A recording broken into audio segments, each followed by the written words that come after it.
Apple has a secret phone that almost no one knows about. It's got an incredible camera, all of the latest flagship features, but it's got no Apple branding on it, and also, it runs Android. For years now, Apple has been creating a flagship Android phone very well known around the world. It's the Pixel line. There's a brand new one called the Pixel 8 that was just announced, and believe it or not, the Pixel line of phones is really developed more by Apple than it is by Google. I know that sounds crazy, so before you comment down below and get mad at me, give me a moment to explain. Now, many of these customers were switchers from Android. They had bought an Android phone by mistake. All jokes aside, let me be clear that this video is not about iOS versus Android. We can have that discussion or debate down below in the comments. We can talk about it in other videos.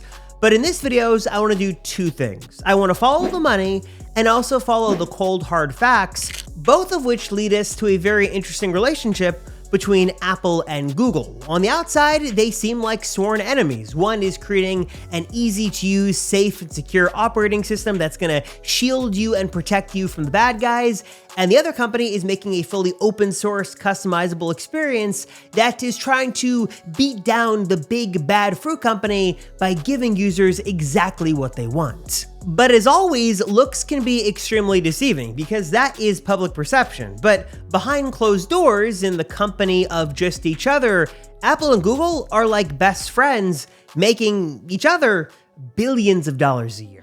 This is a day I've been looking forward to for 2.5 years.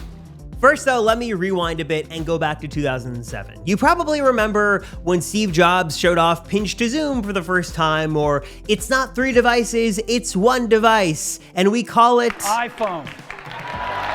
You probably remember all that, but you probably don't remember this. Now, you can't really think about the internet, of course, without thinking about Google. We've been working very closely with them to make this all happen. We're thrilled with the results.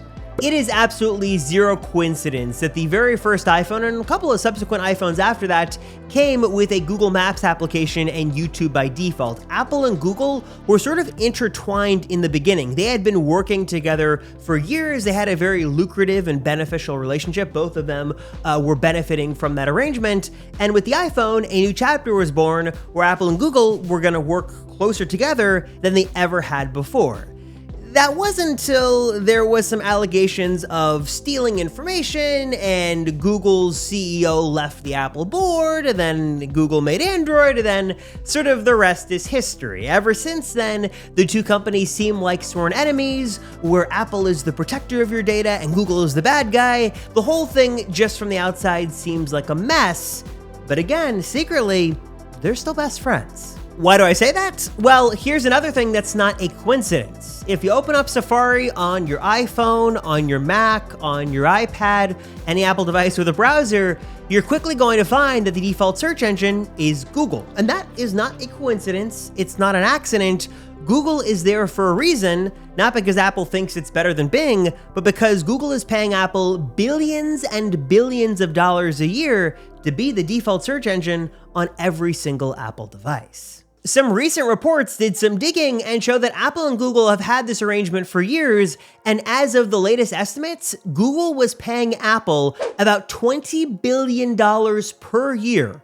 $20 billion per year to be the default search engine on every Apple device. Many may find this interesting given Apple's sort of anti-Google stance and how they think Google is collecting all this info and stuff like that. And many would say, well, maybe Apple doesn't have a choice. Well, that's not exactly true. Not only did we hear that Apple was maybe working to build their own search engine, maybe called Apple Search, that really focused on privacy, but we also learned just a couple of days ago that Apple could have bought Google's biggest search competitor, Bing, from Microsoft, and not have to start from the ground up. They could just take Bing, work their magic, re-release it as Apple Search, and basically have their own search engine ready to go in a couple of seemingly simple steps. But they decided not to do that, probably because the money was really good. In fact, we're even hearing right now that Microsoft was at least contemplating the fact that they could outbid Google and pay more than $20 billion a year to be the default search engine of choice and sort of work with Apple on this very unique partnership. Obviously, that didn't happen, and you kind of have to ask yourself, why? What also sort of makes this interesting is that Microsoft and Apple actually have a lot more in common these days than they ever did before. I mean, both sort of have exactly what the other is looking for. And when you think about it, Microsoft is actually able to sort of help Apple with a lot of their big shortcomings. Bing and Microsoft's AI investments as a whole could dramatically improve sort of the embarrassment that Siri is today. And the Surface line, gotta give Microsoft credit, it really shows off some incredible hardware that could be made even better if it was running Mac OS. And also, as Apple tries and tries every single year to get into gaming, they just cannot compete with the PC industry. But maybe there could be sort of this unique partnership between Apple and the Xbox. If Apple's really serious about getting into gaming, what better partner to sort of utilize who's really an expert in this space than, of course, Microsoft, who's been doing this for decades? And I will answer that question more in a moment, but first, let me sort of bring it back to the original topic of this video, and that is the Pixel. What does Apple and Google's search engine have to do with Google making Pixel phones? Well, let me put it to you this way. While Apple certainly does not have the market share internationally that a Microsoft Windows or a Google Android does, they do have plenty of loyal users who own many of their devices, and as of the last time this number was calculated, looks like there's about 2 billion active Apple devices used around the world today.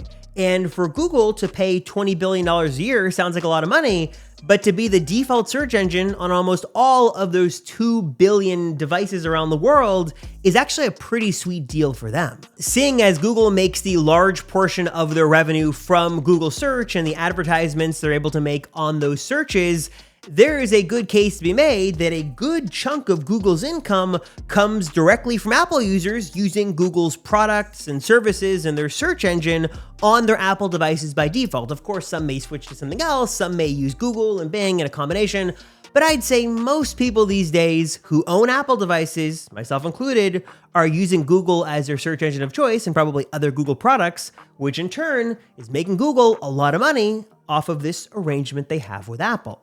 And obviously, Google is able to use that money to fund some of their different projects. Some make it to the limelight, others sort of come out and then are killed almost instantly, which is weird that there's a whole website dedicated to the products killed by Google. But one of the products that Google has made over the last couple of years and still heavily invests in is the Pixel line. It's Google's own phone. It's the flagship version of the iPhone and Android. It's what Google's perfect version of an Android phone looks like. And not to say it's a bad phone, because the iterations have been getting better, but I think even the most loyal Google Pixel fans would agree that it's not the hottest selling Android phone out there. I don't think Google has actually ever said that they're making money off of the Pixel line. We've heard some analysts say that maybe some generations are doing better than others, and I think some Google execs have said, oh, we're seeing some momentum with this certain line or this phone or this feature, but Google doesn't give us specifics on how much they make, if any, off of Pixel sales. They sort of lump it in their other category,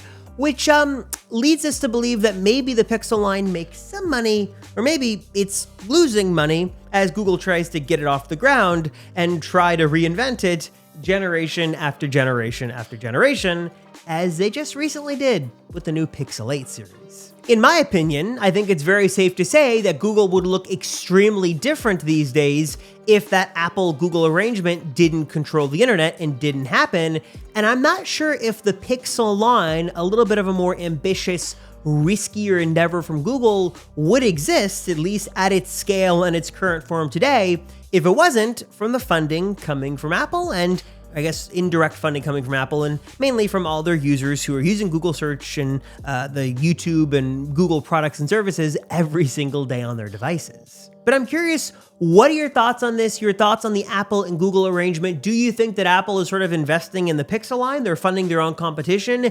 Do you think that Apple and Microsoft should sort of join forces and work together? Do you think that Apple should kick off Google Search as the default search engine of choice?